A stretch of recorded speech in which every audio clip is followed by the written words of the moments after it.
Hello साथियों, आज हम पढ़ेंगे विश्व के नक्शे में भारत की स्थिति। ये पूरा विश्व का नक्शा है।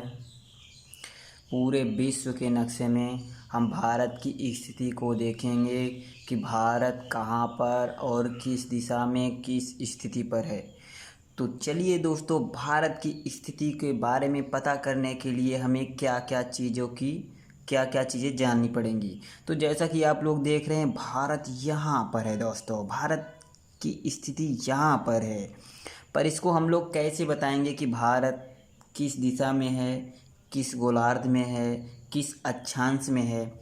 इसको बताने के लिए हमें कर्क रेखा, भूमध्य रेखा, मकर रेखा, देशांतर रेखा के बारे में जाननी पड़ेंगी। इसीलिए हम इसी प्रकार से हम बता सकते हैं कि हमारा भारत जो है वो कहाँ पर और किस जगह पर, किस देशांतर रेखा से कितनी दूरी पर, भूमध्य रेखा से कितनी दूरी पर तथा मकर रेखा से कितनी दूरी पर है।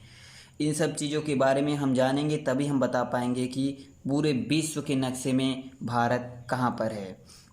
तो जैसा भारत की बात अगर हम करते हैं, भारत को डिनोट करने के लिए इस तरफ पूरब, पश्चिम, उत्तर, दक्षिण माना जाता है। जैसे कि ये हुआ ईस्ट, वेस्ट, नॉर्थ, साउथ। ये पूरे विश्व के मैप के लिए बनाया गया है। इधर ईस्ट है, इधर वेस्ट है, इधर नॉर्थ है, इधर साउथ है। तो चलिए ठीक है दोस्तों, शुरू करते हैं। इस रेखा का नाम है देशांतर रेखा या ग्रीनविच रेखा कहते हैं। इस रेखा का नाम है देशांतर रेखा। और इस रेखा का नाम है कर्क रेखा। ये रेखा का नाम है भूमध्य रेखा और तथा तीसरी रेखा का नाम है मकर रेखा। तो जैसा कि आप लोग देख रहे हैं, अगर कोई पूछे कि देशांतर दृष्टि से भारत की स्थिति पूर्वी गोलार्ध में है। क्यों? क्योंकि ये भारत यहाँ पर स्थित है। भारत से पश्चिम जाने पर देशांतर रेखा मिलती है। भारत से पश्चिम जाने पर देशांतर रेखा मिल रही है। तो देशांतर रेखा से भारत की स्थिति पूर्वी गोलार्ध में है। भूमध्य रेखा तथा मकर रेखा से भारत की स्थिति उत्तरी गोलार्ध में है। देशांतर रेखा से भारत की स्थिति पूर्वी गोलार्ध में, भूमध्य रेखा तथा मकर रेखा से भारत की स्थिति पूर्वी गोलार्ध में है। और कर्क रेखा तो आप लोग देख रहे हैं, ये बीचों बीच से होते हुए चली जाती है। और इस रेखा का नाम है देशांतर रेखा या ग्रीनविच रेखा जिसे कहते हैं। ये कर्क रेखा, भूमध्य रेखा, मकर रेखा। तो चलिए दोस्तों, हम भारत के बारे में देख लेते हैं, भारत की स्थिति देख लेते हैं भारत के बारे में। जैसा कि देख रहे हैं, ये है भारत। भारत का क्षेत्रफल है, पूरा क्षेत्रफल 32,87,263 किलोमीटर स्क्वायर। ये बहुत ही इम्पोर्टेंट है मेरे दोस्तों। भारत का क्षेत्रफल 32,87,263 किलोमीटर स्क्वायर, इसको याद कर लो। और इसकी आकृति है चतुष्कोणीय आकृति है। इसका जो आकृति है वो चतुष्कोणीय आकृति है। और ये क्षेत्रफल में 7वां स्थान पर इसका नाम आता है। भारत का 7वें जगह पर इसका नाम आता है, 7वें स्थान पर इसका नाम आता है भारत।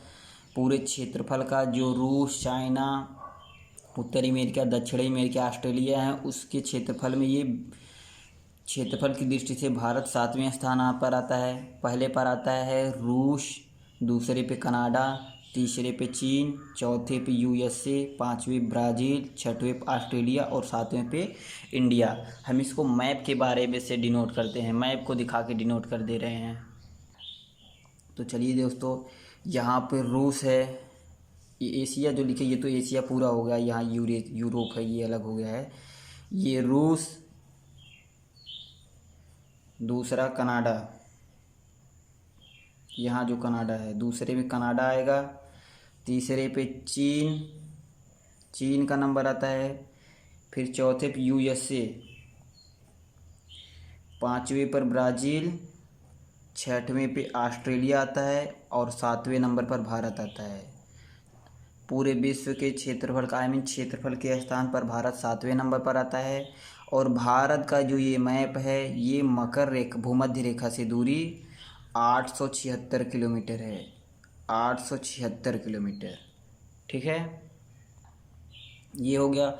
अब पूरे विश्व के क्षेत्रफल का, आपने पूरे विश्व का मैप देखा, ये पूरे विश्व का मैप है।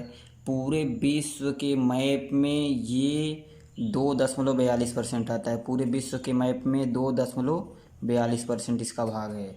पूरे विश्व के मैप में 2.42% भाग है भारत का।